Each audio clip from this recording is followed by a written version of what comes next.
What up, though?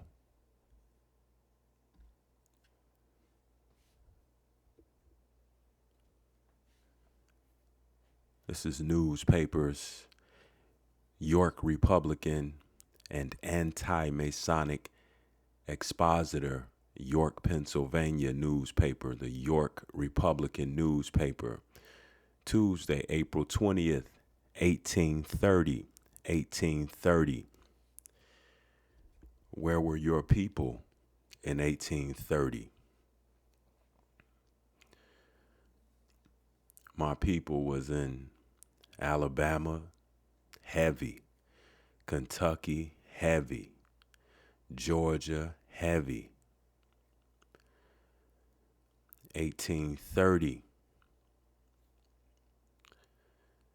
If you don't know, it's time to know.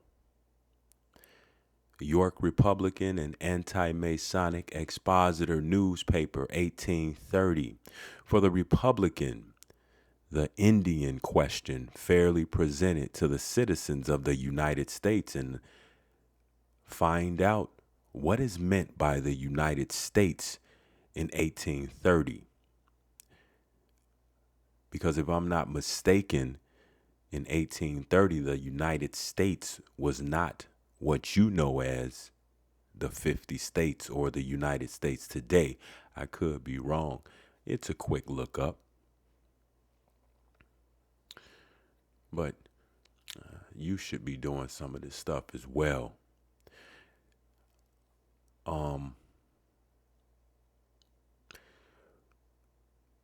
And just know, in 1830, you were not being called black by your family members, by your people, I should say.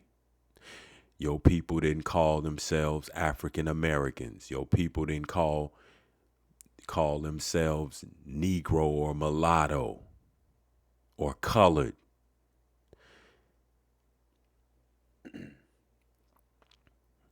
Or they didn't know themselves to be that. They didn't think they sprouted from the soil as those things. I'm not even sure that your people was calling themselves Indians. I think they were a little more specific than that.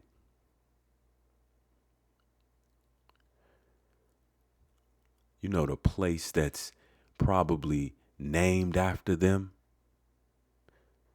that you might go to and think it's named after someone else, but it's actually named after your people. The Indian question fairly presented to the citizens of the United States. The important question is probably soon to be decided whether Georgia shall exercise the power which the claims over the Indians within her borders at the expense of the public faith, or whether the public honor shall remain unsullied and Georgia be restrained. The prospect of its speedy consideration before Congress renders it highly necessary that the people should have the question fairly presented to them, and for that purpose, the writer of this communication has thrown together his thoughts upon the subject, that he may add, if possible, his mite to aid in the illustration of this question. The Indians were the original possessors and owners of the soil of this continent, and before the discovery of it by Europeans, lived like every other people in all ages and countries, according to laws and customs of their own institution. This makes me think of my people who were in Jones County, Georgia, and who are probably still in Jones County, Georgia. This particular line of mine in Jones County, Georgia, most of them on the census record, it says that they couldn't read or write, but yet they spoke English, American English to be exact. not the Kang's English. Okay? American English is something all its own. And we know that because no matter which of the 50 states, so-called 50 states we go to, our people may have a different accent, but we all understand each other. And we all have things that we've always done the same, but we all unique. And it just makes me think during the time of this newspaper, my people, some of my people, they wasn't reading these newspapers. This is a communication between foreigners.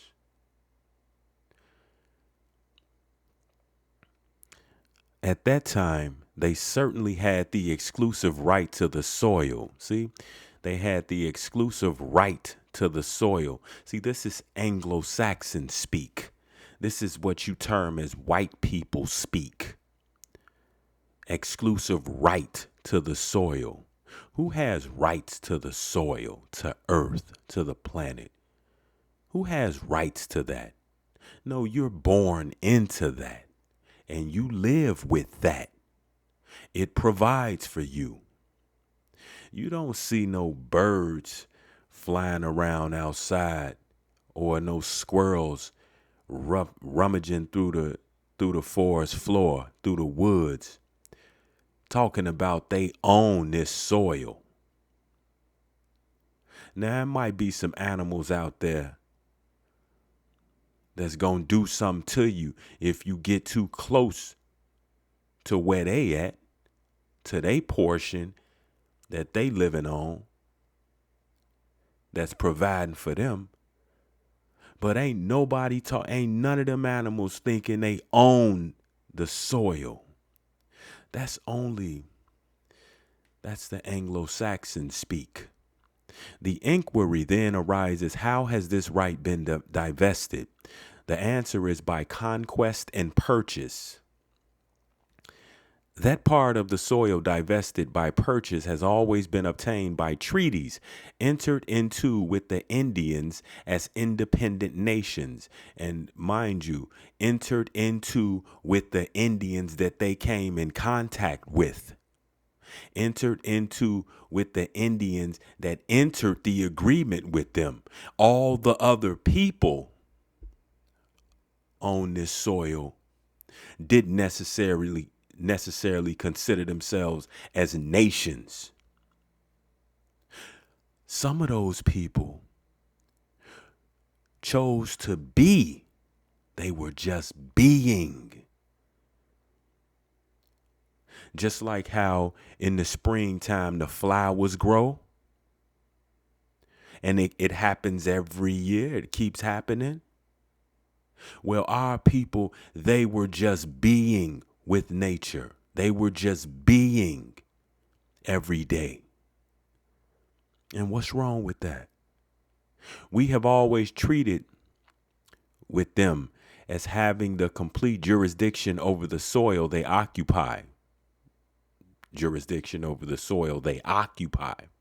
Subject only to the limitation of our preemption right. And this right ceded to us by solemn treaty with them. Solemn agreement, solemn treaty with them. We have hitherto only rendered them dependent so far as to say to them, you shall not sell your soil to any other person or nation than to us, nor hold treaties with any other civilized nation.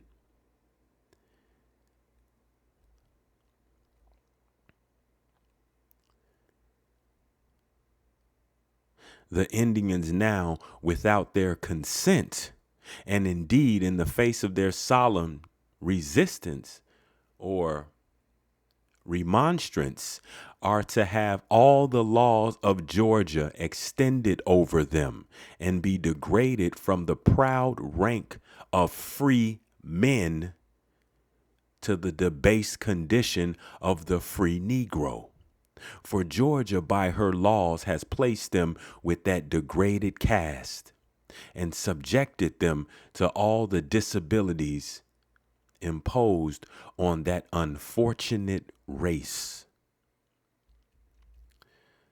The Weekly Telegraph, Macon, Georgia. This is 1850. The Weekly Telegraph, 1850. Bibb Mortgage Sheriff Sales will be sold before the courthouse door in the city of Macon, Bibb County. This is where my people from. This is where a lot of my people from. Macon County in Georgia, Bibb County, Jones County. Bibb County on the first Tuesday in September next, within the legal hours of sale, the following property.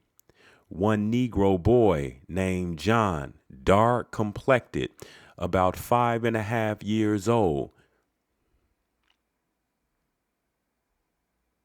levied on by virtue of a mortgaged issued from the Interior Court of Bibb County in favor of James T. White versus James I. Andrews, property pointed out in said mortgage. It says FIFA or something like that. It says one Negro boy named John, dark complected, about 5.5 years old. So what we have here is they kidnapping children. A 5-year-old boy to be sold. They not hiding it. They're communicating with one another. Because a lot of the Indians ain't reading this. Some are, but a lot of them not reading this. Where they get the little boy from? Where did they get the little boy from? He was playing in the woods, right? Where do they get the little boys and girls from today? They playing outside, right? And somebody ride by and snatch him up. The St. Louis Republic, St. Louis, Missouri newspaper, November 19th, 1857. An act concerning free Negroes and mulattoes and for other purposes. Free Negroes and mulattoes or American Indians.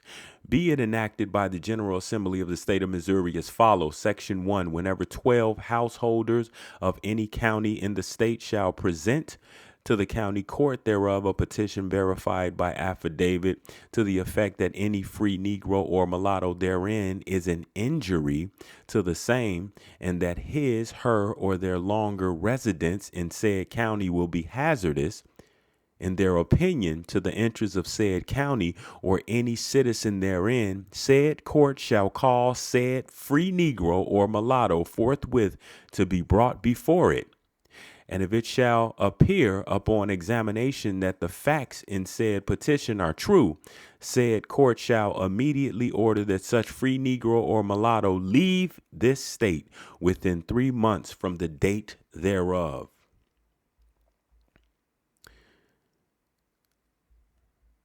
So if they got a problem with you, you got to go. Do you understand that? Do you understand that foreigners have come here, and you can see this today? Foreigners have come here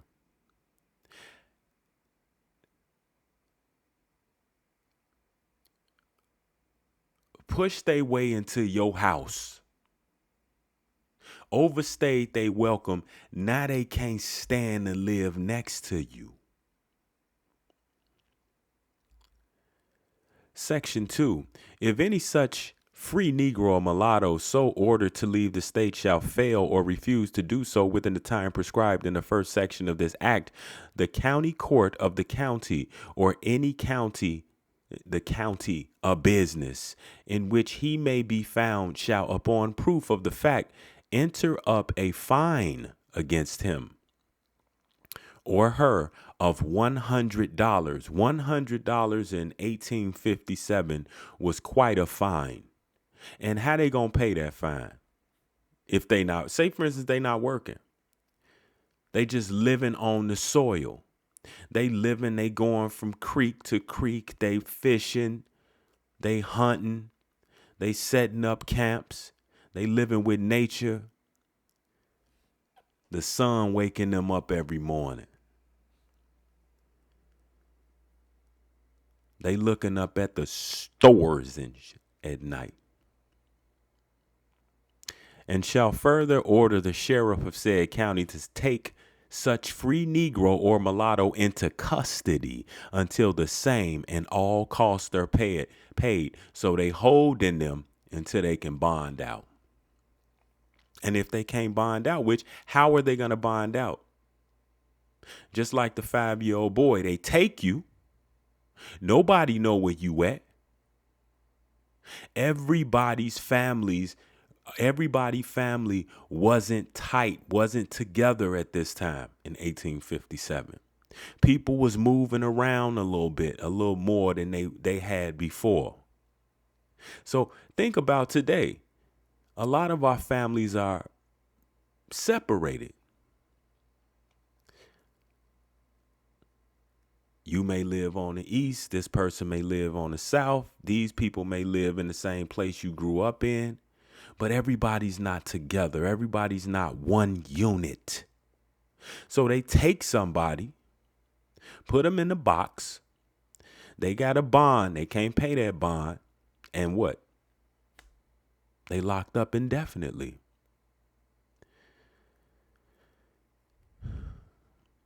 And if said free Negro or mulatto have any property, real, personal, or mixed, out of which the same can be made, said sheriff shall by virtue of such order on giving 10 days notice of the time and place of sale by 10 handbills set up in 10 public places in said county, sell the same as under execution to the highest bidder for cash in hand.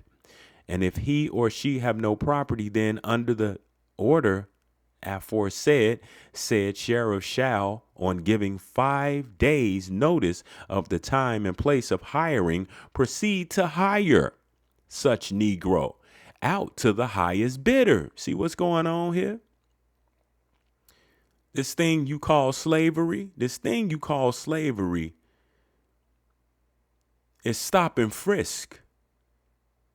It's putting somebody in a box and keeping them there. They can't pay bond. They keep them there, and then they sell them to somebody and say, this the only way you get out this box is you go work for this person until such fine and cost are paid, and an amount above sufficient to defray all expenses in removing said free Negro or mulatto out of the state. And they still want you gone after that. If any such free Negro, etc., be under the age of 21, if he be under the age of 21, if any such free Negro, etc., now the etc., I guess, is mulatto or anyone or any other fake name for the American Indians, the only Americans it ever was, is, and will be. Now, this American Indian, it's no substitution for the specific thing that your people called one another, if they even called each other something. Who's to say they called each other? Who's to say they said, hey, we the such and such people? Who's to say they said that? I don't know. I'm still searching. I don't know if they said that. Why would you need to say that? Why would you need to call yourself anything? Think about it. If you living in a place, if you living with the soil, if you living with nature, if everything's being provided for you, if you know how to do stuff, why would you need to call yourself anything? The only reason I could say that people will call themselves something is the same way that we have people who naturally can draw, are natural artists, which is trying to be taken away. And you could tell by looking, all you got to do is look at the thumbnails on YouTube videos, that the natural instinct for people to draw and sketch now is falling by the wayside. You don't see a whole bunch of thumbnails, pictures sketched. on a sketch pad, painted on a canvas. No. You see pictures made with software. And people think that means progress. That means evolution. No. It means you can't do anything no more. It means you don't know how to do nothing. You don't know how to use your hands. No, yeah, the type to punch keys. What happened what happened if I pull a plug? It means nothing. If any such free Negro, etc., be under the age of 21, so free Negro, etc. First they were saying free Negro or mulatto, and by Negro and mulatto they covering the whole gamut of American Indians. They saying the ones that's darker, with maybe the fuller lips, maybe the hair is pointing towards the sun, and then the mulatto, the person who maybe a little more light skinned, maybe a little lighter brown, maybe a red bone, yellow bone. Although, you know what? Scratch that. Because it's clear that these people call you whatever they want to call you. Be under the age of 21. If any such free Negro, etc., be under the age of 21 years, the court in its discretion may either order his or her removal at once, or that he or she be hired or bound out till he or she attain such age. So if they under 21, and under 21 is from birth to 21. So from birth to 21, you gonna be hired out or bound. They gonna hold you prisoner until you 21, or so much thereof as may be necessary for that purpose shall be expended in his or her removal out of the state, and the balance of such, if any there be, shall then be paid over to such free Negro or mulatto. Yeah, I doubt if you a toddler, I doubt if you 5 or 6 years old that they're going to take you out of the state. I'm pretty sure they just going to hold you captive wherever they live.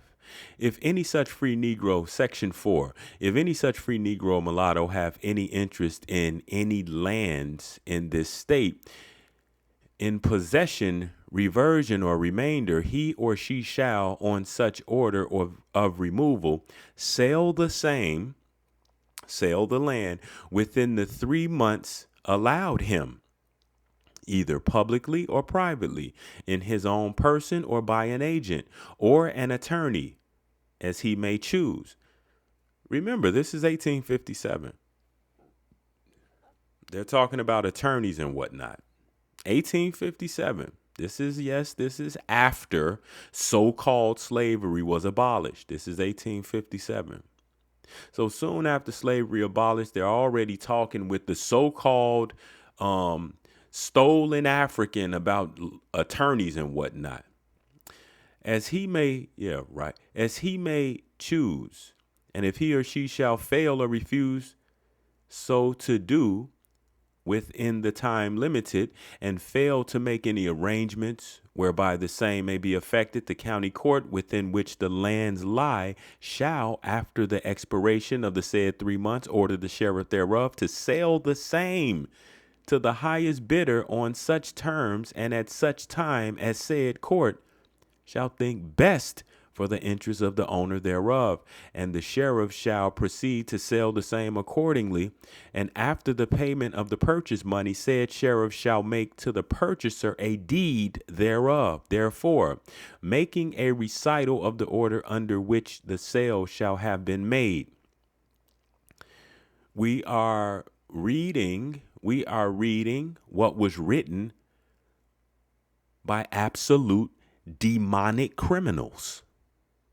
which deed shall convey to the purchaser all the right, title, and interest of said free Negro and mulatto, and to said land. And after paying all expenses, the surplus, if any, shall be handed over to such free Negro or mulatto, unless he or she be a minor, in which case the same shall be handed over to a curator appointed by the court for that purpose. I mean, if ever there was anything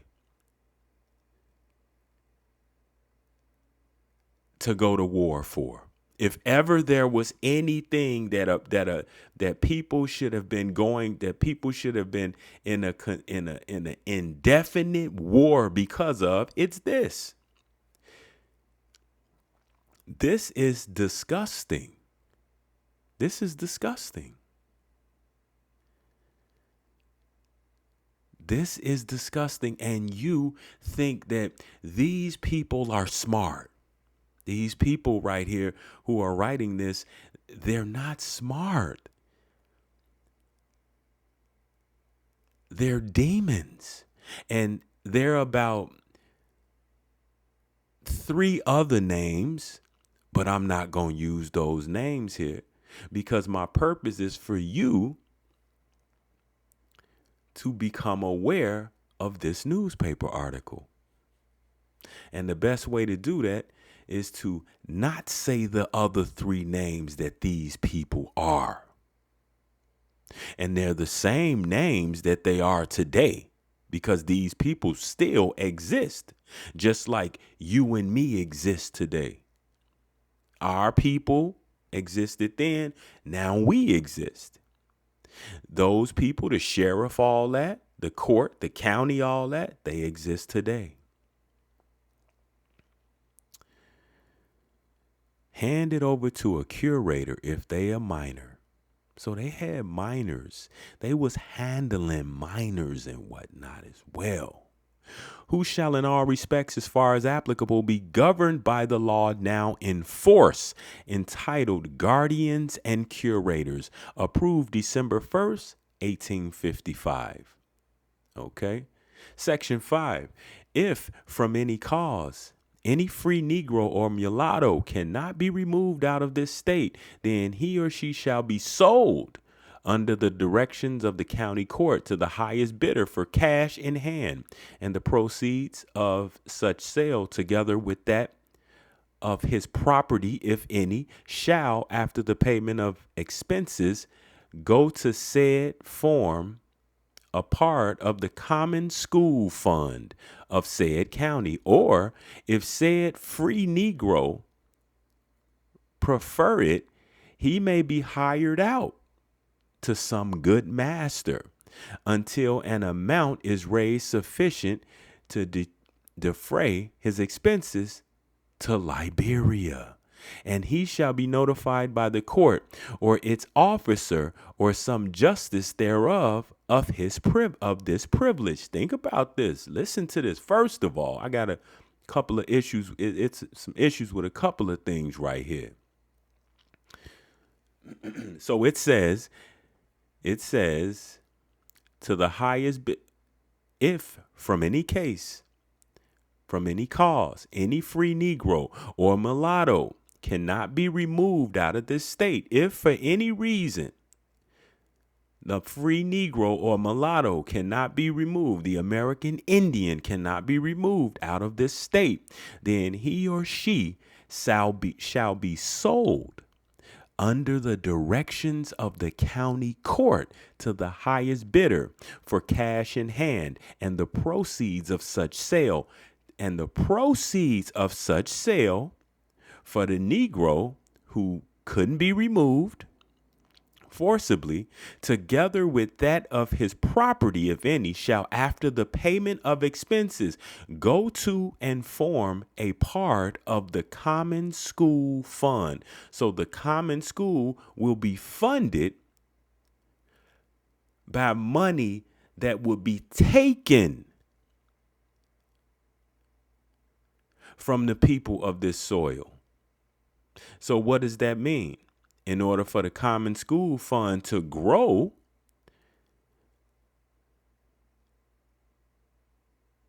they would have to stop and frisk on a regular basis.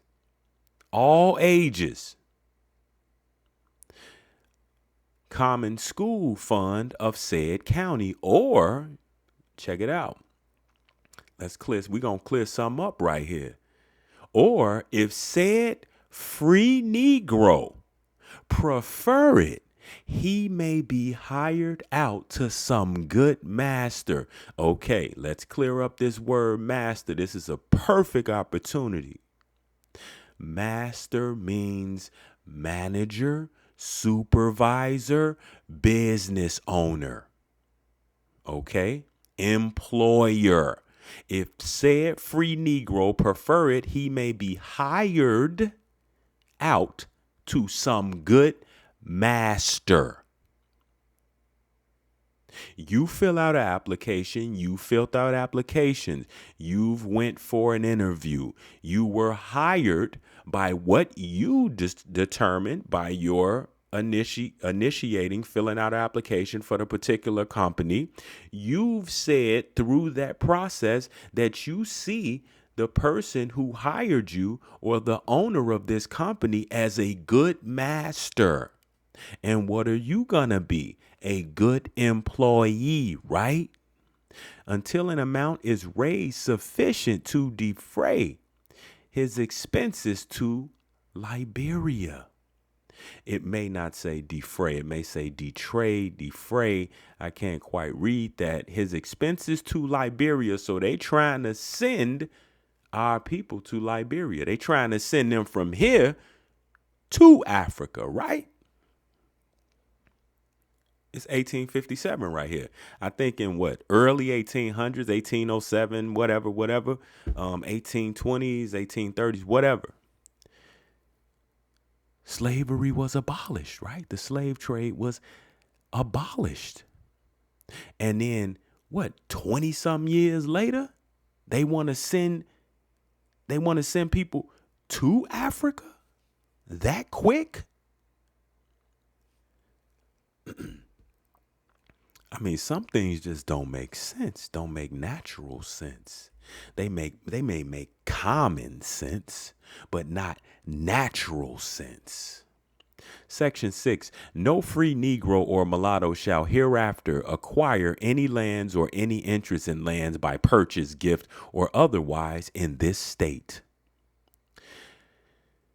7, a Negro or mulatto shall under this act be considered to mean and embrace all persons who have been slaves or, a Negro or mulatto shall under this act be considered to mean a Negro or mulatto under this act shall be considered to mean and embrace all persons who have been slaves or workers, or whose parents or either of them have been slaves or workers or laborers, or who have 1/4 of Negro blood in their veins. I'm going to take this to mean that one of their grandparents was an American Indian who looked like what they term as a Negro. Because we know when they're speaking of Negro, we don't know what they're speaking of. They could be, it's not even about complexion. It's not even about complexion. It's about that you're not them.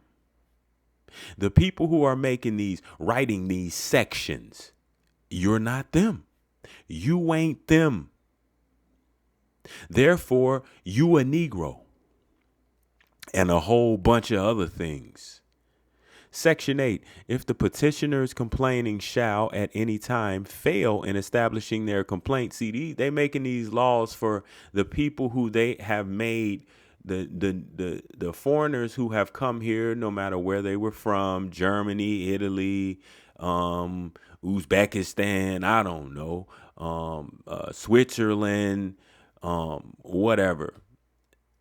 The people who they have awarded with making them white. This is what these supposed laws, statutes, acts are for.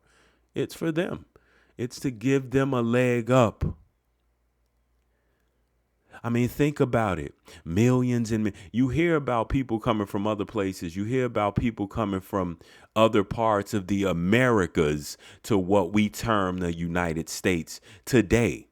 But what you don't hear about is the thousands of people coming from the Anglo-Saxons' mother and fatherland.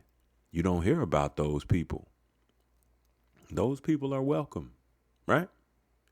If the petitioners complaining shall at any time fail in establishing their complaint, they shall be adjudged to pay the cost, but they shall not be disqualified from testifying as witnesses on that account.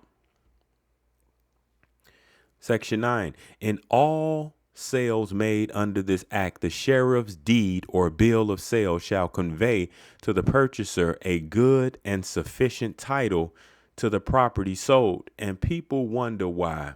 And people wonder why people who look like me, people who look like you, seem to have a natural problem with them blue skirts riding around out there. Section 10. No person shall hereafter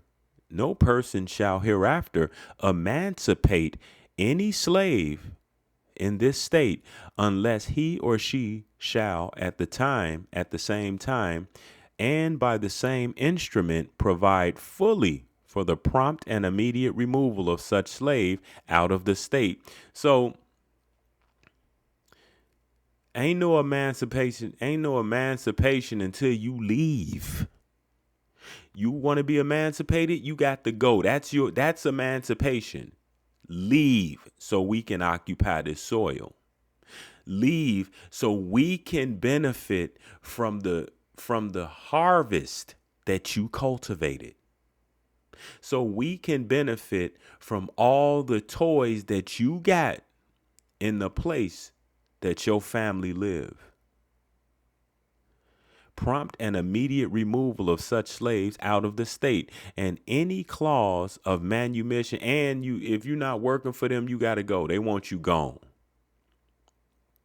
If you ain't working for them, teaching them, and any clause of manumission or emancipation in any will, deed, or other instrument without such provision shall be deemed and held null and void in all courts of law and equity in the state. What is this? Section 11. This act shall take effect and be enforced from and after its passage. Let's get off that disgusting display.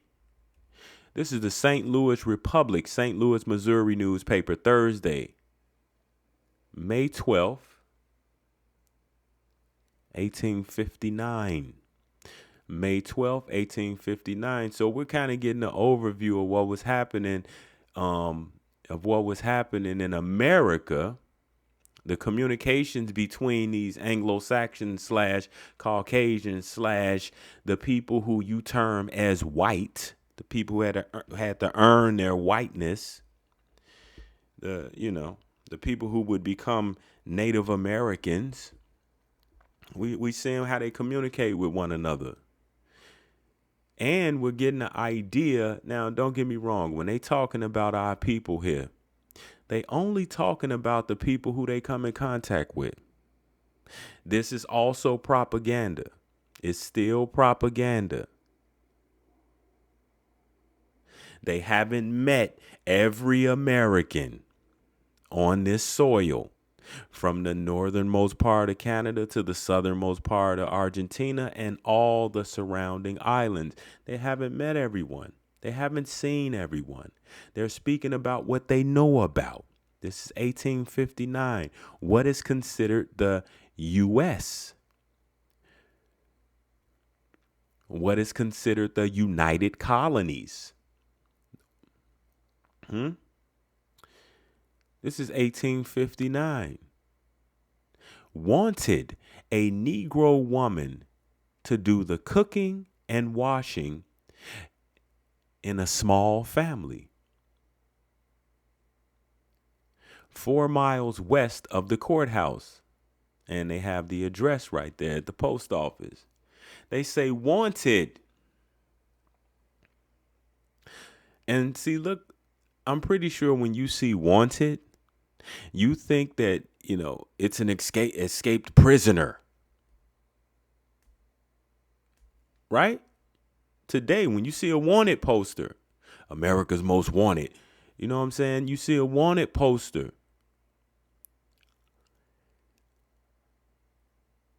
It's for a prisoner. It's for someone they term as a prisoner or convict that escaped or someone committed a crime.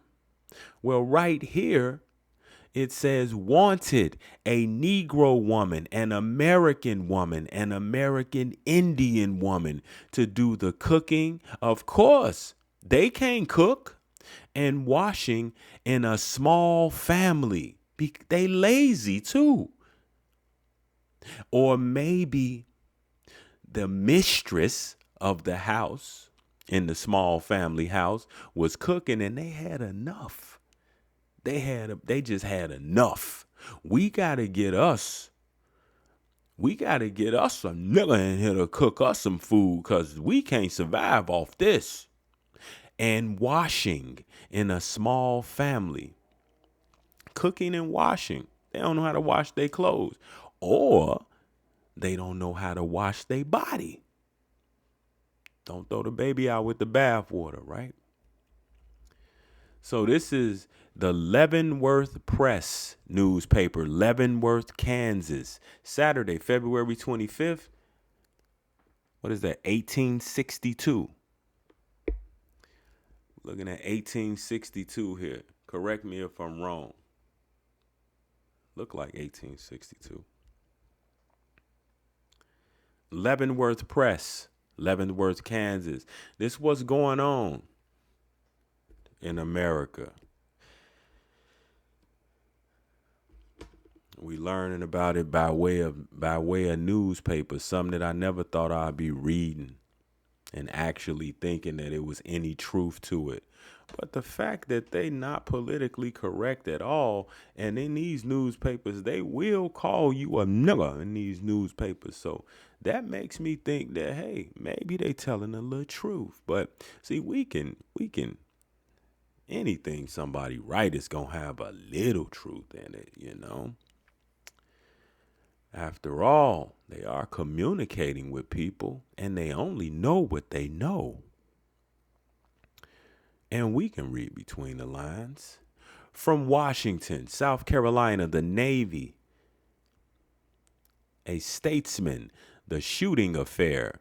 No sooner is the subject of a Navy broached than the representative of English gold is on hand to use convincing arguments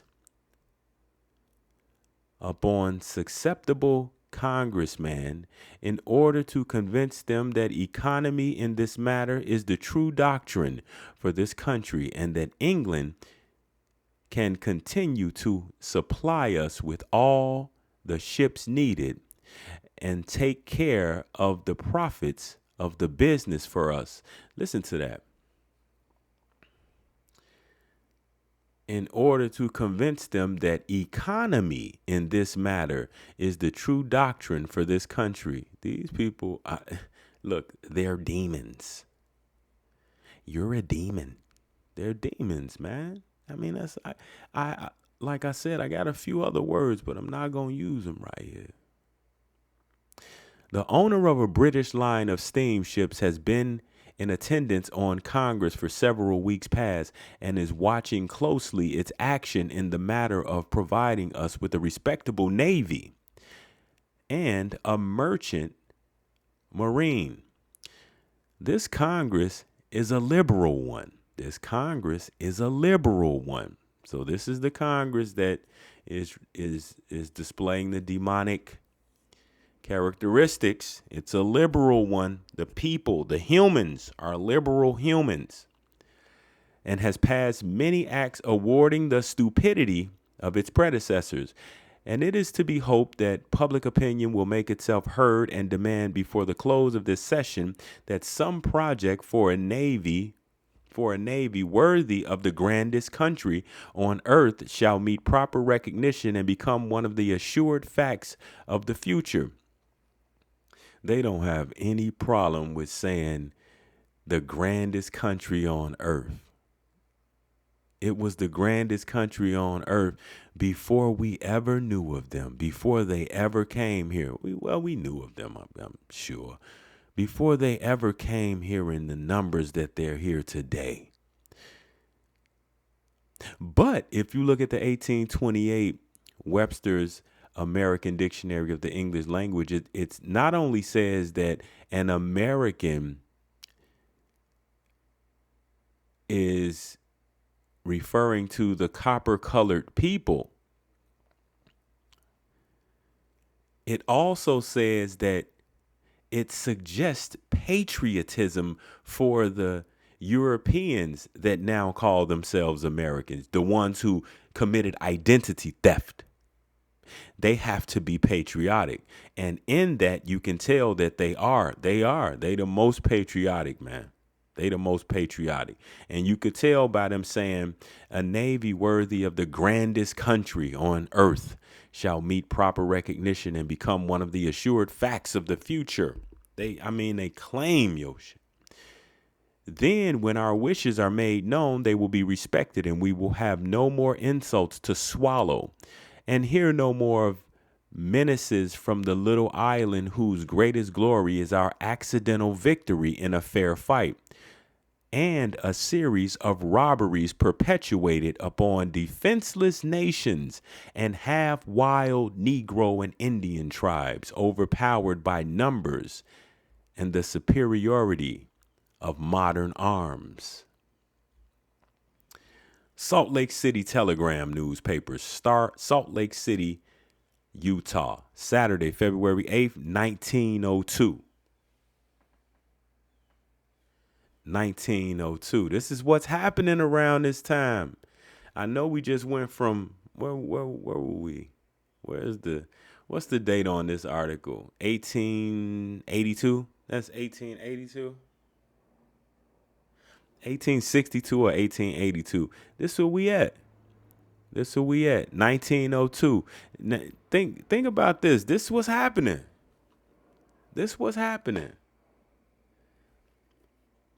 What do you see? What is this saying to you? Is this speaking to you? One thing that it says to me is that we always been under a microscope. Always. We always the ones being talked about. We always the ones doing the talking. We always the ones doing the sitting back. We fall back and we observe things and we tell it like it is. Say what we mean what we say. Large number of us, they drunk the Kool-Aid. They drunk the Kool-Aid, and now when they talk to you, they still give you Kool-Aid, but it's a splash of poison in that Kool-Aid.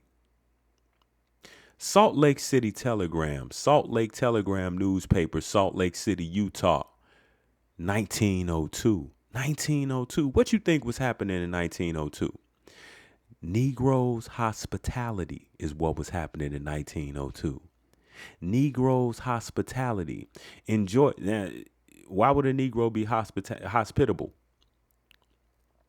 to any of these boys?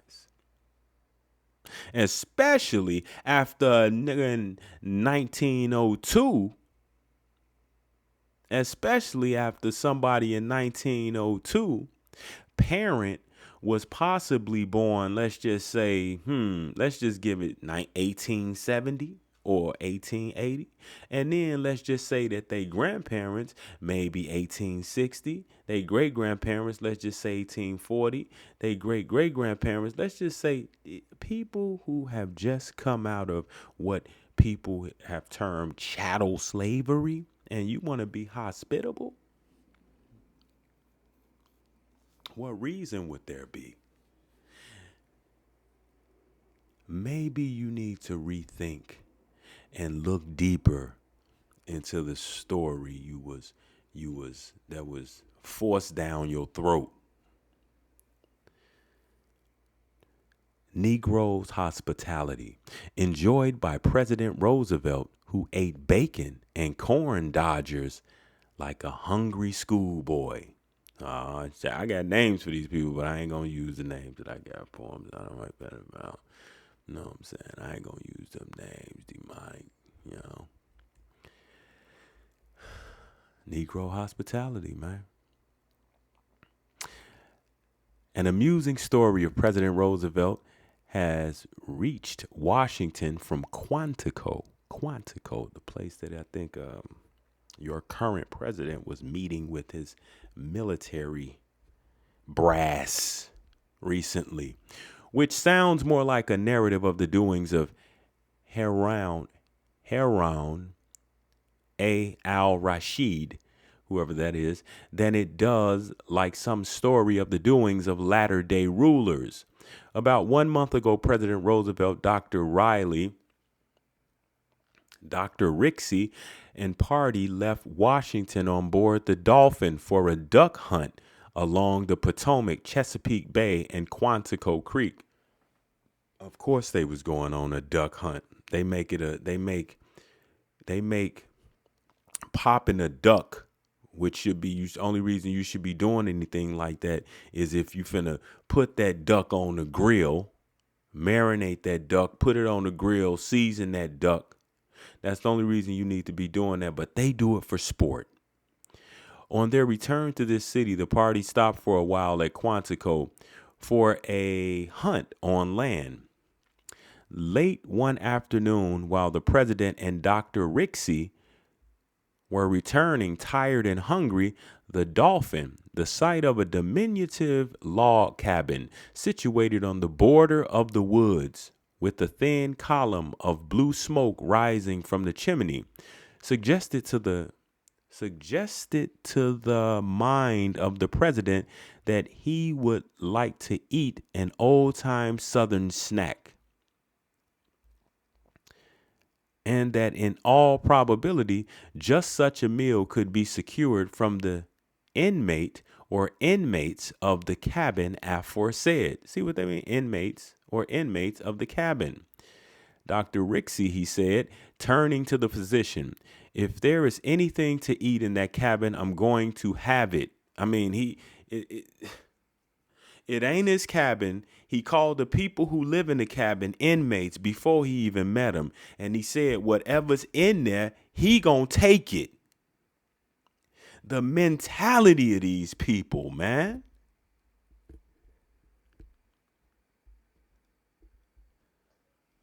This is worse than Roots.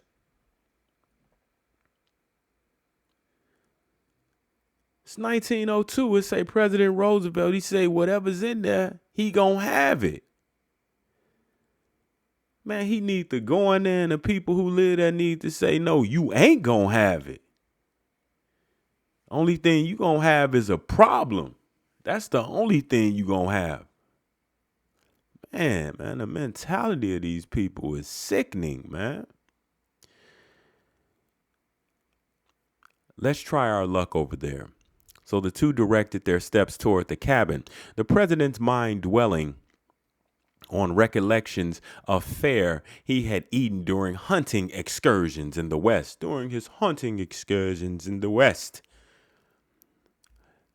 A knock on the door of the cabin summoned its solitary inmate. Yeah, call him a venerable Negro or a venerable Indian. It said a knock on the door. At least they knocked, man. Summoned its solitary inmate, a venerable Negro, to the outside. The president told him that he and Dr. Rixey were both very hungry. So, go get you something to eat. Stop at McDonald's. Go to Wendy's or something. What you stopping over here for? You just stop to people's house and ask for something to eat? If I stopped at your house, President, Dr. Rixey, physician, if I knocked on your door and said, I'm hungry, what you think they gonna do? and that they wanted something to eat. And the old Negro, with characteristic hospitality, it was a normal thing. That's where you think hospitality comes from, where you think Southern hospitality comes from. Ding, ding, ding, ding, ding. You got it.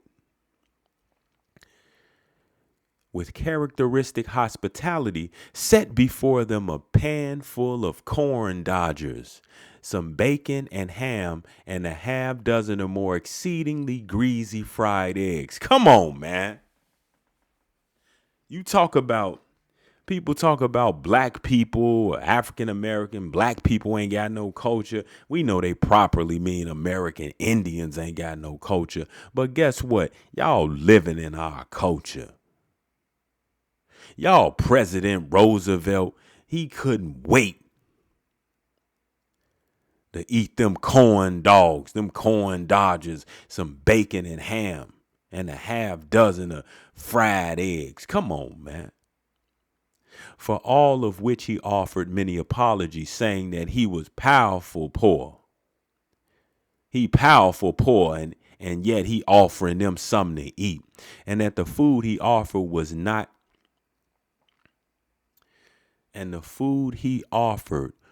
not such as y'all been used to eating. The food he offered was not such as y'all been used to eating. No, they ain't used to eating nothing seasoned, especially. He felt reassured, however, when the president told him that the food was quite to his liking, and still more so when he saw his strange guests fall to and eat like two schoolboys. Finishing their meal, the president asked the old Negro whether he had any buttermilk, and on the latter replying that he had a whole heap of it. The president sent word to the Dolphins, summoning the rest of the party, and on their arrival at the hut, all hands indulged in a regular buttermilk feast.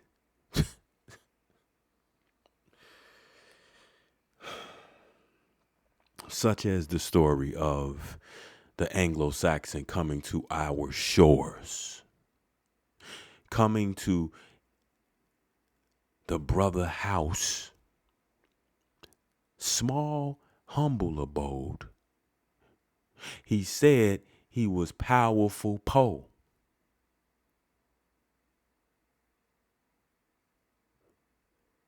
So he get a president and he get these punks something to eat, and then ask for some buttermilk. It ain't enough that they ate something. They couldn't ask for no water. They gotta have buttermilk. But not only that, they go send for the rest of they people on their boat to come have a buttermilk party.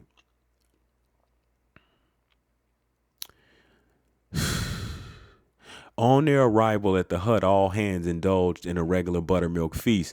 This tickled the old Negro immensely. While the president and his party were discussing several quarts of buttermilk, the conversation turned on the subject of wild turkeys, the old Negro declaring that there was a whole heap of them around this place. See, the earth, the soil, the nature provides for its own. The result of this conversation was that the president resolved to hunt turkeys then and there. Of course he did. Of course he did. He can't be happy that he full now, that he didn't ate. Now he want to hunt turkeys. He want to shoot. Following the old Negro into the woods, the president and Dr. Rixey stationed themselves behind some blinds, which the host had erected for his own use, while the old Negro, with a handful of corn, started in a circuit through the woods, imitating the wild turkey call and dropping a few grains of corn at distances of from 2 to 3 yards apart. Before the hunt began, the old Negro had cautioned the president not to shoot the first turkey that came in view, for the reason that the rest of the flock would soon follow. and thus give them a chance to kill several birds instead of the one leading the others. But when he completed his round and sat down behind the blinds to continue imitating the wild turkey's note, the old Negro was thunderstruck to see the president elevate his gun on the approach of a large gobbler, the leader of a flock following at some distance in the rear. "Hold on, white man. Don't shoot just yet," he begged under his breath. "Hold on, white man. Don't shoot just yet," he begged under his breath. The whole business will come long.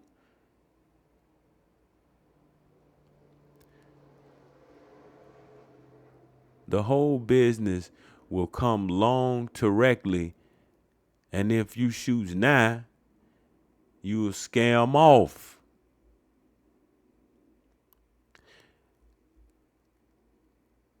Your bet men, they'll all run off.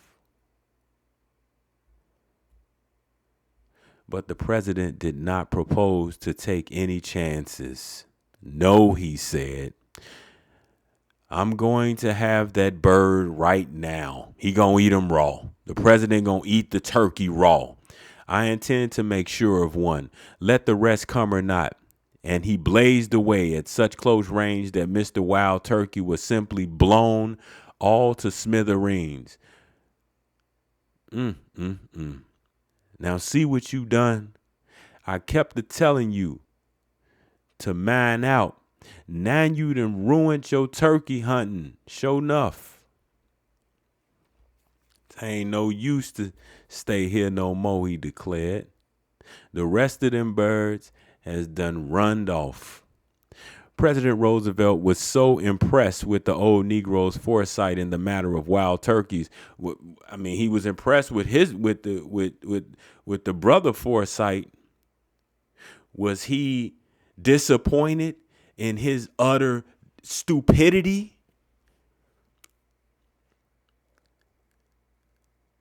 Was he disappointed in his own barbarism? Foresight in the matter of wild turkeys that he thought to test him along other lines, and found the old fellow quite intelligent. "How much do you make, Uncle?" Mr. Roosevelt inquired. See, y'all don't know, Uncle and Auntie is some American Indian stuff, man. That's American Indian talk right there, man. He talking to him. He trying to be relatable. He called him Unc. How much do you make, Unc?" Mr. Roosevelt inquired. "Who, me?" replied the venerable African. Oh, they called him an African. First he was the venerable Negro. Now they called him a venerable African. He a venerable Negro, making corn dogs, bacon, ham, fried eggs, teaching them how to hunt turkeys. Because there's so many around. They found him. They came upon him in his cabin. But now they calling him an African. 1902. You see what 1902, what they doing in 1902. They calling him an African. He ain't what, he got a red, black, and green flag on his wall? Huh? Wow, I don't know. Reckon I makes about $6 a month. Mighty night that much. Anyhow. How would you like to work for the government? The president continued. Man, fuck that, man. Nah, I pass, man. That's what I say. I pass, man. Go on about your business, man. You done scared off all the turkeys. Now they ain't gonna come around here no more. Now I got to use somebody. I done wasted my corn. You got a brother staying by himself, a solitude brother, peaceful, staying by himself. And this big, dumb goofball, this straight up goofy come and causing all kinds of havoc. And then trying to give him a job, trying to get him to labor for him. Who want to work for you, man? Why would you think the Anglo-Saxon loves to work for the sake of working, man? How would you like to work for the government? The president continued. Now you shouting in earnest, man. I've been waiting to get in the government now until for years. What's studying about that business last night? I've been asking some questions here lately about how was the best way to get in. But they tells me you gotta be examined first. You gotta be examined first. You gotta be examined to see if you've been in the Civil War. Anyhow, that knocks me plumb out because I was at home when the army broke out and never had the chance to run away and find in the war until it was done over with. Is you one of them government employees? You hear how he talking? See, you hear how he talking? That's American right there. That's American.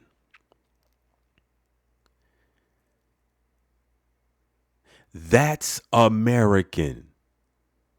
You've just had an introduction to American.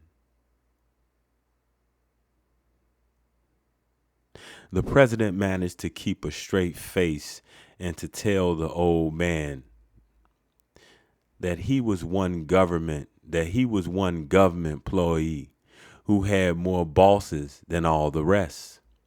What department would you like to work in? He continued with the view of drawing the old man out and discovering what other crude notions he entertained with regard to the functions and powers of government.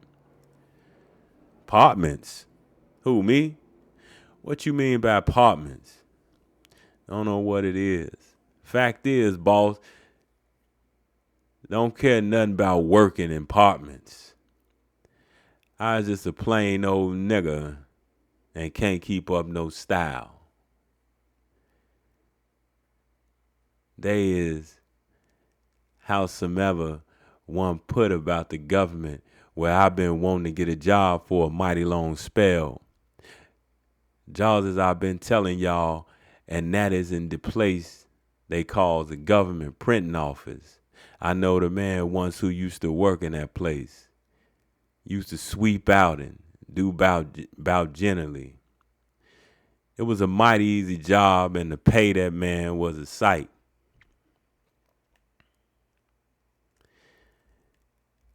The upshot of that matter was that the old Negro is today working in the government printing office as general utility man at a salary of $60 per month. I can't stand these. He declares that such luck does not, as a general thing, strike ordinary mortals this side of paradise. That type of luck. That's what he called luck. And is the happiest Negro in 16 states. Yeah, right. His feelings of gratitude to President Roosevelt is such that since his arrival at the printing office, he has quite overdone himself in efforts to be useful, with the result that the printing office officials are congratulating themselves on having secured, by the oddest of chances, one of the most useful, trustworthy, and satisfactory laborers, workers, employees, slaves in the office. Washington Post. Propaganda at its finest.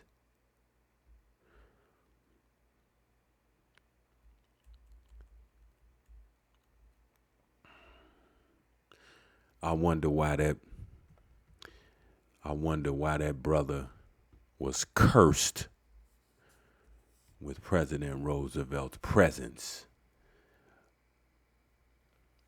and his solitude interrupted. Let's shake it. Muskogee Daily, Phoenix and Times, Democrat. Muskogee, Oklahoma, 1908. Muskogee Daily, Phoenix and Times, Democrat newspaper, 1908. We're at 1908. The year 1908, Muskogee, Oklahoma. Muskogee, Oklahoma. No, not Black Wall Street. Ain't no such thing as a black. Y'all need to cut it out with that, man. Y'all need to leave that alone, man. Ain't no such thing as a black man. Them people in that place you term as Black Wall Street. Why does it need to be Black Wall Street? Why can't it just be brothers and sisters doing their thing, man? Why can't it be brothers and sisters doing what they've always done, man? When you leave people alone, when you leave us alone, see, all we have to be is left alone. Woman is swindled. Second suit grows out of wild scramble for Negro and Indian land. Bessie behind prison bars. Released on bond and thought she was negotiating a loan, but instead signed a deed to her homestead. I'm telling you, these people have been the bane of our existence since they got here, man. You talking about the shiestiest, shadiest goofies you could ever encounter, man. The second suit growing out of the wild scramble for Creek freemen homesteads following the operation of the removal of restrictions bill last Monday was filed in the district court yesterday and recites the successful consummation of one of the most rascally schemes, if true, ever yet brought to light. J. Orlando Mitchell, who lives at 727 South 2nd Street, an educated Negro, is named as the educated Indian, is named as the principal mover in the scheme. Bessie Johnson is the name of the Negro woman, of the American Indian woman, from whom a deed to her homestead was extracted, according to the petition, because of her inability to read or write English. I said white English. Because of her ability to read or write English. The deed was filed when, and this how they got a lot of our people. And they got a lot of our people by taxes as well. How would you pay taxes if you don't work? How would you pay taxes if you don't make money? If you're taking care of yourself, if you're self-sufficient, how would you make money? Yeah, you would have to counterfeit it. You have to manufacture it. The deed was filed Wednesday morning and is made to Mitchell's wife. See, this is J. Orlando Mitchell. This is a Indian. This is an Indian doing this to a sister. The sister couldn't read or write. Bessie Johnson couldn't read or write. So what Jay do, he made the deed out to his wife, Maud Mitchell, against whom the suit is brought. The Johnson woman, through her attorney, Bert G. Wood. Now, the sister got an attorney in 1908. The sister, who can't read or write, has an attorney. Bert G. Wood recites that she was arrested by police officers on Tuesday night and taken to the federal jail where city prisoners are confined. About 4 o'clock, she says, Officer N.W. Kepley came to the jail and took her to Mitchell's office, saying that he would make bond for her.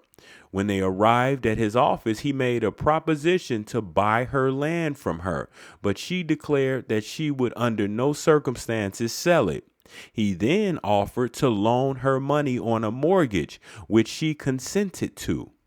He gave her $30, and when it developed that instead of making her mark, because a lot of times our people on different records, you'll see it says his mark or her mark, and they just mark a X because they can't read and write, to an instrument which she thought was a mortgage. It later developed to be a warranty deed. She is now suing to have the deed changed to a mortgage or deed of trust. Kepley, the police officer and Henry S. Myers witnessed the woman's mark.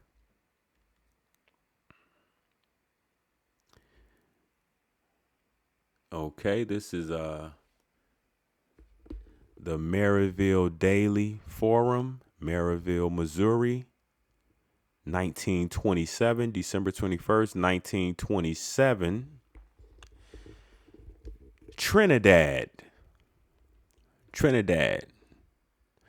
December 22nd, 1927. Dear Mother, we are now in Trinidad and are waiting for our steamer. We have had to travel very fast this week, being that we want to get home in about 2 or 3 weeks. I guess we will leave our Christmas tree on our steamer, which will be headed for home. Old Santa Claus said he wouldn't get to come down here so far right now, but would send our presents on a steamer which would meet us. Well, I will go ahead now and tell you some about our travels. I will first tell you about the jungles in Brazil. The jungles in Brazil. There are a lot of jungles in Brazil and many wild Negroes and Indians. One day, we went out for a walk and saw a lion. Lions, tigers, and bears. Oh my. Did you know there were lions in Brazil? Well, there are more lions and tigers in captivity in America than there are in the wild. Where do you think they came from? You think all those lions and tigers that are in captivity in America came because they all took cubs from some other place, from some other part of the planet, and brought them here. And that's why we got more than there are in the wild. No, that's not it. You were lied to. But guess what? You were lied to verbally. Now you can read. So go read about the lions of America. I'm reading about one today. One day we went out for a walk and saw a lion, but did not give him a chance to run after us. We almost went up to the Amazon and saw many wild animals and wild Indians here. We say we also went up to the Amazon and saw many wild animals and wild Indians here. We then went up to Guyanas. Here there are mostly Negroes and Indians. Most of the Negroes speak the Dutch and the British language. Well, I will close for this time being. I have some other work to do. Your daughter, Mabel Cooper. And we know by Negroes and Indians, they mean Americans. American Indians, West Indians, lions in Brazil. The Kansas City American, Kansas City, Missouri newspaper, July 31st, 1930.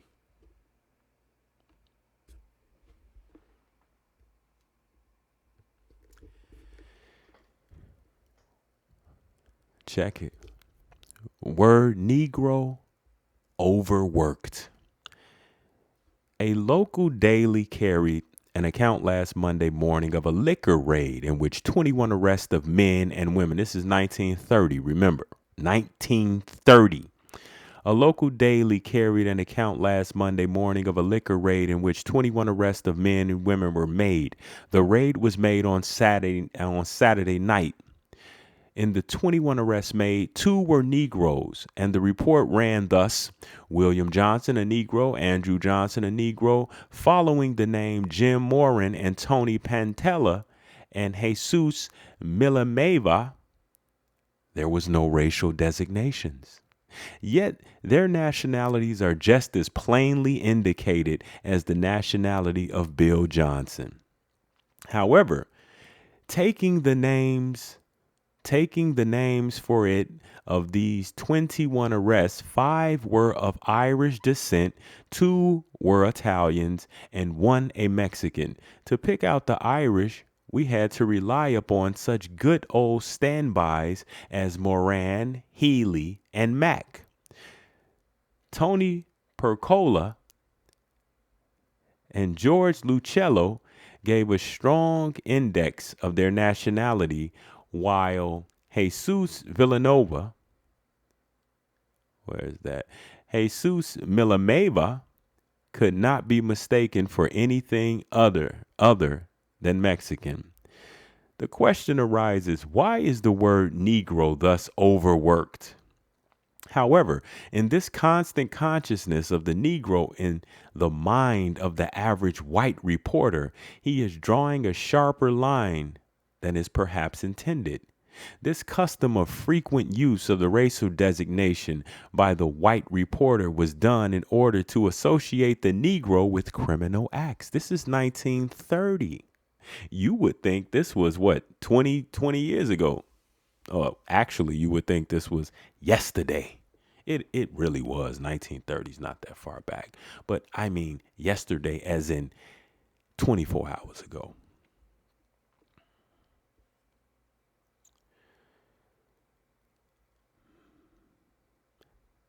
It was originally used as a sort of subtle propaganda that fastened upon the race its association with crime in the public mind. Once upon a time, this custom carried a baleful effect. It gave the Negro a fearful preponderance in the columns of crime. However, the average reporter appears all unconscious of the fact that conditions have changed, and he is stressing just the opposite of what was originally intended. There was a time, even in Kansas City, when over 50% of crimes recorded on Monday morning in the local courts were charged against Negroes. Listen to this. The writer of this article says in this newspaper, the Kansas City American, 1930, he says, there was a time, meaning sometime in the past. I don't know how long in the past in 1930, from 1930 before 1930 that he's referring to, but it indicates sometime in the past. I don't know if it's the near past or the far past. He said there was a time in the past. There was a time even in Kansas City where over 50% of crimes recorded on Monday morning in the local courts were charged against Negroes. But in this case, out of 21 bootleggers, only 2 are Negroes, 0.9%, which is not a bad showing. We would also like to inform our reportorial friends of the daily press that of the overcrowded jails and penitentiaries, statistics show the preponderance of criminals are far on the other side. White criminals far outnumber Negro criminals, even in proportion to race and nationality. But what does the public care whether a bootlegger is of one nationality or another, or of one race or another? He is just a plain criminal and nothing more. But further, in this list of 21 arrests, 5 were women. 5 were women bootleggers. Thanks to the reporters, there was not a single Negro woman in the bunch. The reason we know is that the word Negro did not appear. The other 11 names appearing in the column were just plain mongrel white folks, as indicated by their names. It seems to us that too much printer's ink is lost on the word Negro for good journalism. Frequently, in an item of 15 or 20 lines, the word Negro will occur 2 or 3 times.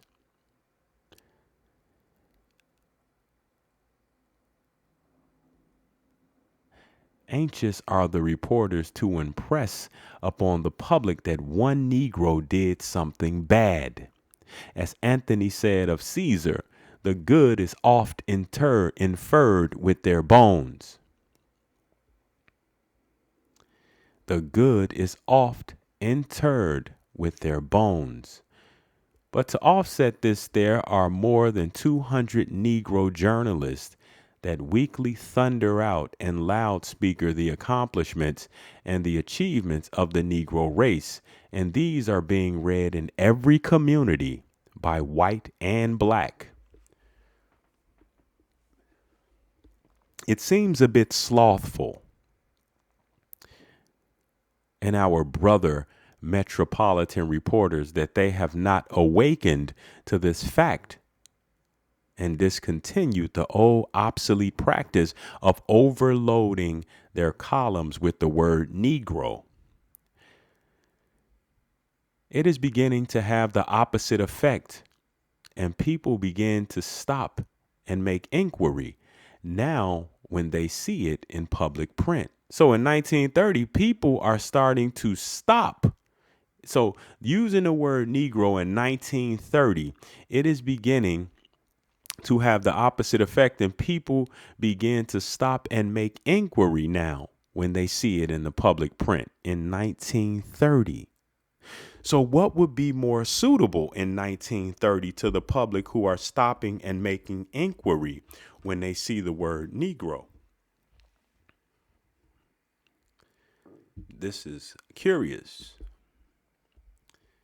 This inquiry leads to information, and information to enlightenment, all of which has given the general public a more enlightened mind concerning the Negro than was obtainable 20 or 25 years ago. The Kansas City American, Kansas City, Missouri. Again, 1930. 1930. The same year that's written about the Negro. The word Negro, the overusage of Negro. Ain't that something? There's more white people in jail than it was niggas in jail. The Kansas City American, Kansas City, Missouri newspaper, 1930, July, what is that? July 31st. White vacation class taught by Miss Pauls.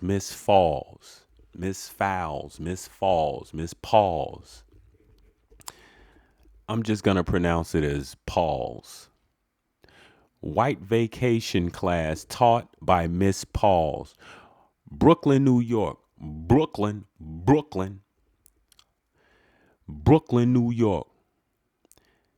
88 young white girls whose minds are free and open daily sit at the feet of Miss Laura Pauls, a woman of color, an American Indian.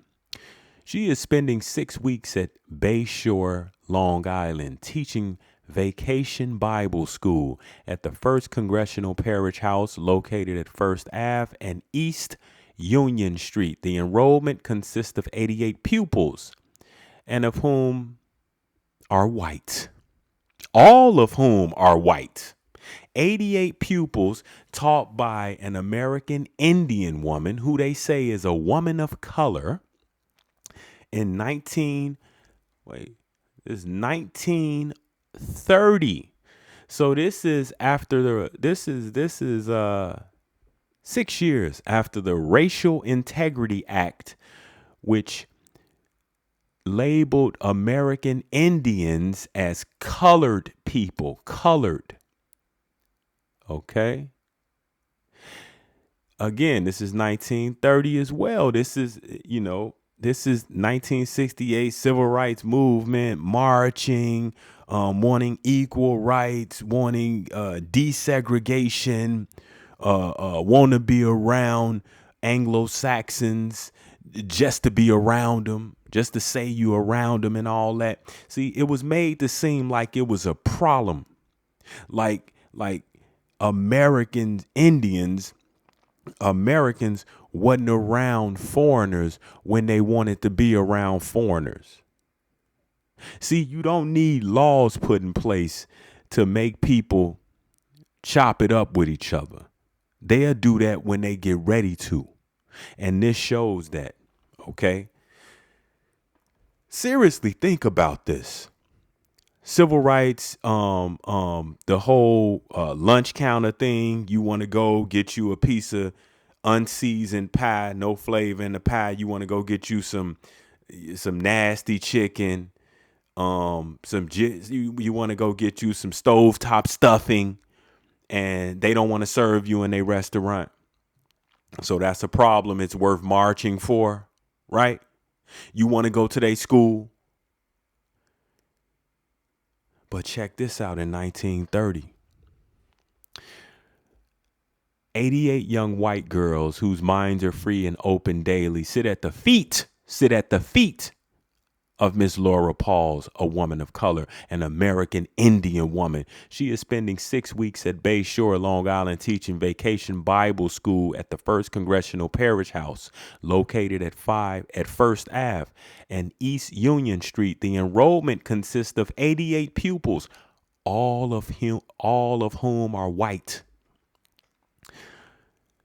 It is all the more outstanding because the relation is voluntary and not compulsory. Outdoor life was studied last week. Or is that outdoor life was studied last week? 40 children with their teachers went on a trip of discovery in the woods. Oh, outdoor life. In the woods, securing many specimens of flowers and leaves, which they will print in blue and sepia prints, illustrating nature's study. During the present week, they will discuss various countries in a World Friendship Program. Monday, America and the Black Race. What does that say?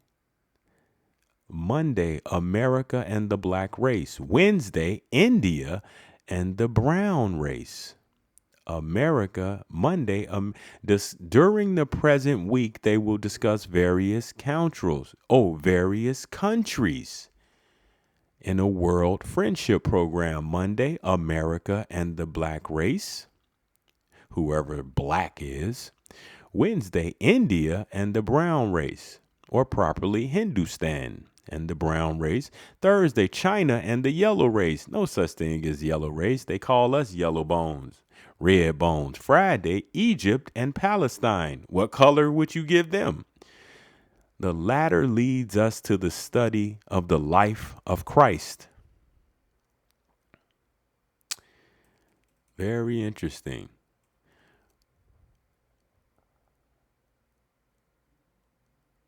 Okay. Fort Scott Tribune and the Fort Scott Monitor. Fort Scott, Kansas. This is 1895. We're going to go back a little bit. 1895. August 3rd, Sunday, 1895, Fort Scott, Kansas newspaper. The brightest indication of the success of the movement is found in the spontaneous enthusiasm with which the suggestion that there be a Negro building at the exposition was met, or an American Indian building at the exposition was met. This enthusiasm has grown with the growth of the movement, and now the effort to make it, again, this is 1895 or 1896, 1895. This enthusiasm has grown with the growth of the movement, and now the effort to make it representative of all the advancement made by the race has spread into every state in the South and has reached Africa. It reached Africa. It didn't come from Africa. The Negro building, built by Negro workmen and designed by a Negro architect, or properly American Indian building built by American Indian workmen and designed by an Indian architect is completed, and the work of collecting an interesting exhibit has almost been completed. I'm going to read it like it's written.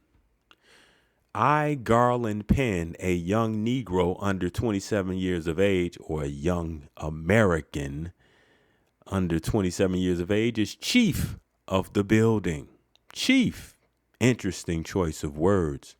He was called from a prominent place in the public schools of Lynchburg, Virginia. A prominent place in the public schools of Lynchburg, Virginia. This is 1895 when they're talking about this story.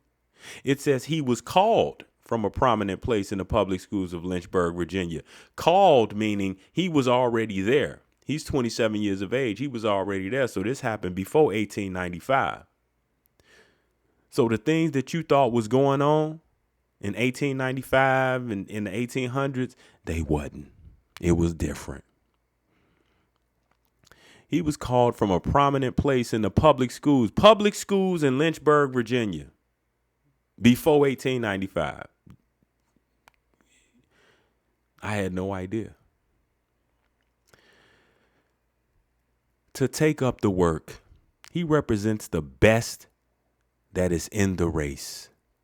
He is energetic, purposeful, enthusiastic, and capable. He came to Atlanta and set the wheels in motion. He came to Atlanta and set the wheels in motion. And now it is not too much to say that the building over which he presides will contain what will prove to be the most interesting exhibit of the entire exposition. The general character of the exhibit will be educational. There will be complete industrial exhibits from at least 50 industrial schools for colored people, for American Indian people. The exhibits from these schools will cover every branch of industrial work. One great good that has already been accomplished is the stimulation to literary effort among the Negroes, among the Americans. Over 200 books by Negro authors, by American authors, will be on exhibition. Over 200 books. This is 1895. They didn't write the 200 books in 1895. They wrote them before 1895. How much before 1895? I don't know. They don't give me the ages or the copyright date of each book. Over 200 books written by American Indian or American authors in 1895, meaning they wrote them before 1895. Did you think so? Everybody, there are people who could read and write. Apparently, over 100 of these are being written especially for the exposition. So 100 they writing especially for the exposition. So these people is smart enough to freestyle, write it on the spot. Where are these 200 books? And what is this exposition? I got to look more into this. Over 100 of these are being written especially for the exposition. Among the books will be a work on electric lighting. Did you know American Indians was writing on electric lighting in 1895? Or before 1895? Well, that's when most of the inventions was happening. Or most of the ones that we're privy to. Because before that, our people were inventing things that they used within their families and with their extended families and friends and people around them in their community. Electric lighting. Among the books will be a work on electric lighting, another on architectural drawing. That's architectural drawing.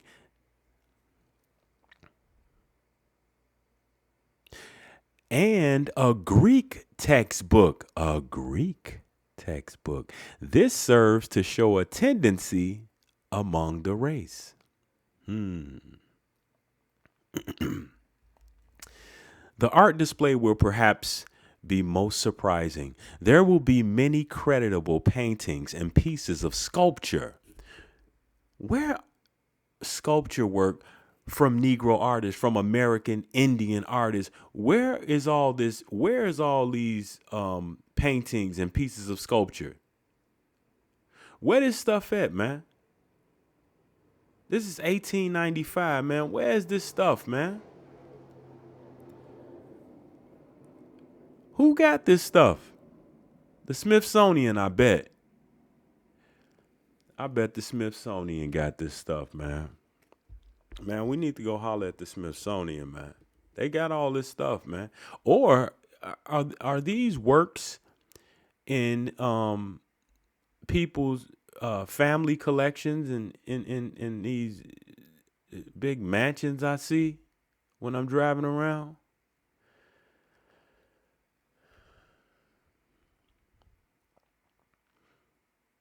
There will be a painting from the original Christ before Pilate.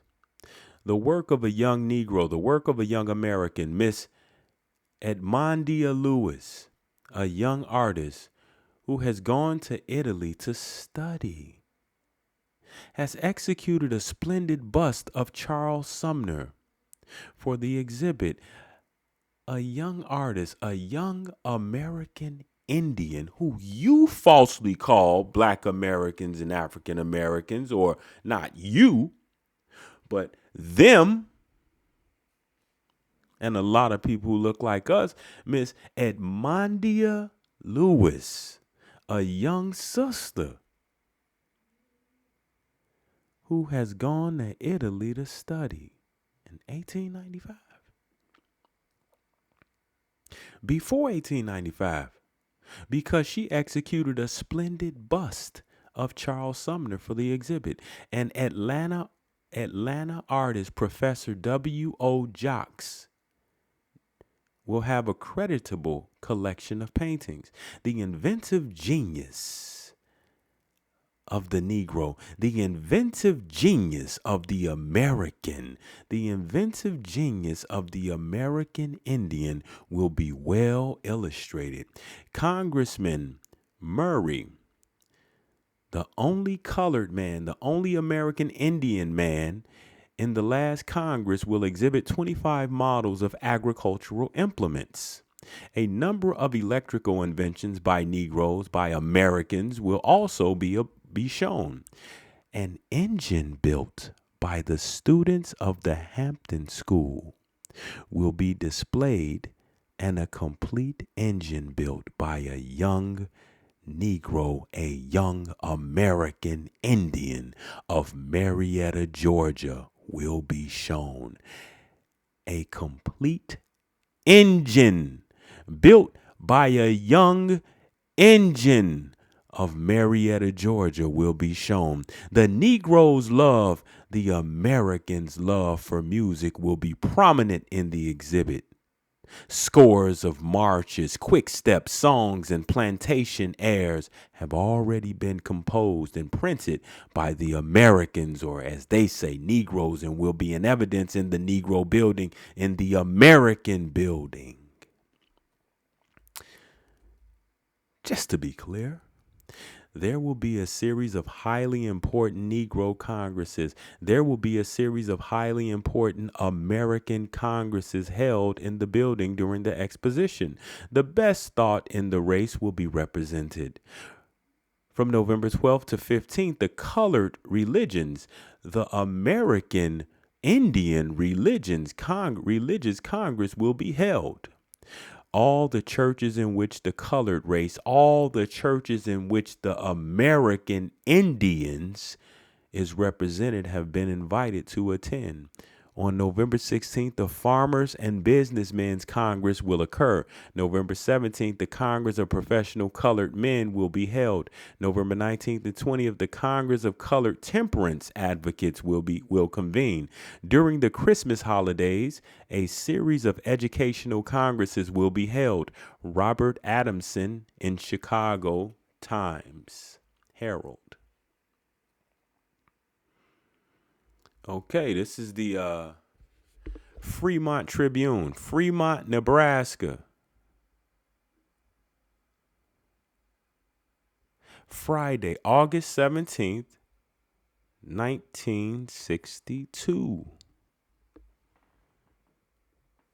1962. August 17th, Fremont Tribune newspaper, 1962. Let's get it. Wichita, Kansas. Hundreds of baseball fans from Oklahoma will pour into Wichita Saturday night for the second night session of the 28th Annual National Championship Baseball Tournament. That's because the 5-time Sooner titleist Cherokee Chiefs will be playing Illinois #1 club Lansing Old Timers in the feature 7:30 p.m. game.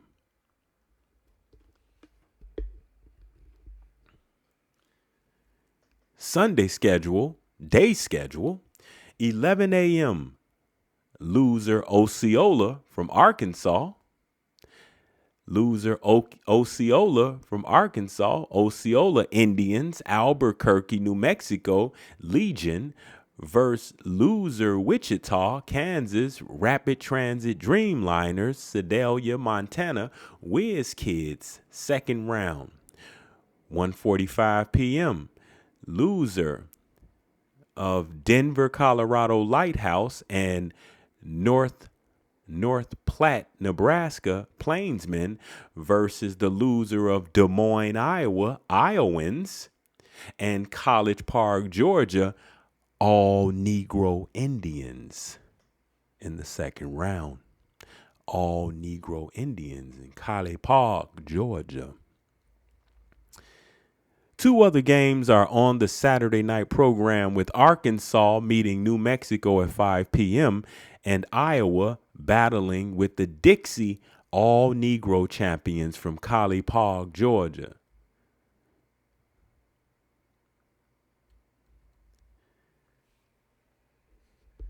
The Courier News, Bridgewater, New Jersey, Thursday, July 25th, 1968. 1968, Thursday, July 25th, the Courier News, Bridgewater, New Jersey, newspaper.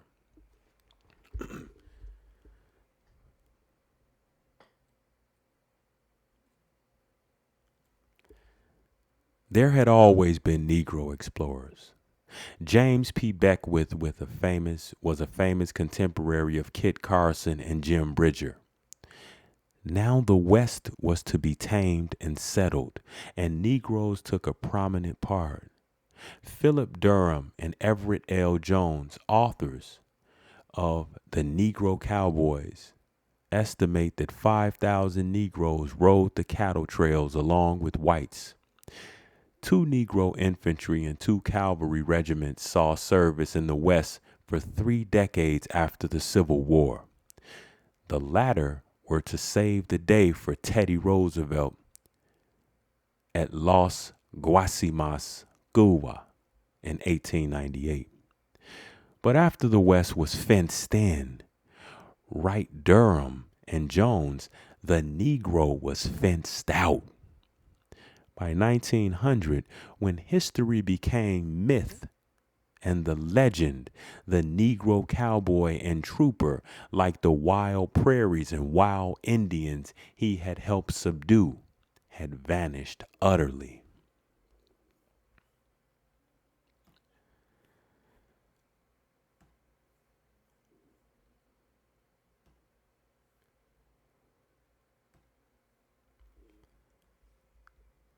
Do the right thing.